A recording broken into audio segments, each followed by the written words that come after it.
আজকে আপনাদের তৈরি করে দেখাবো ঘরে কিভাবে একদম সহজ উপায়ে তৈরি করা যায় ফালুদা, সেই রেসিপি।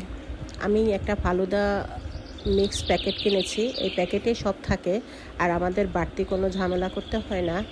দুটা জেলোর প্যাকেট থাকে। আমি 1 কাপ পানির ভিতরে একটা জেলোর প্যাকেট কেটে দিয়েছি। এটা 5 মিনিট ধরে নেড়ে ছেড়ে একটু ঘন হয়ে আসলে একটা বাটিতে রেখে দিব সেট হওয়ার জন্য। ঠান্ডা হলে তখন ফ্রিজে রেখে দিব। সেম প্রসেসে আমি অন্য কালারের জেলোটাও এভাবে 5 মিনিট জাল করে নিচ্ছি। একটু ঘন হলে এটাও ঢেলে নিব অন্য একটা বাটিতে সেট হওয়ার জন্য। এখন আমি 1 লিটার দুধের ভিতরে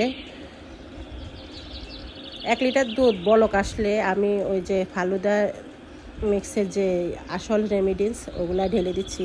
আমার আজকের ফালুদাটা হলো ম্যাঙ্গো ফ্লেভারের। এরকম ঘন করে রান্না করে নিতে হবে। এখন আমি এগুলো ঢেলে রাখবো একটা বাটিতে, ঠান্ডা হলে ফ্রিজে রেখে দিব।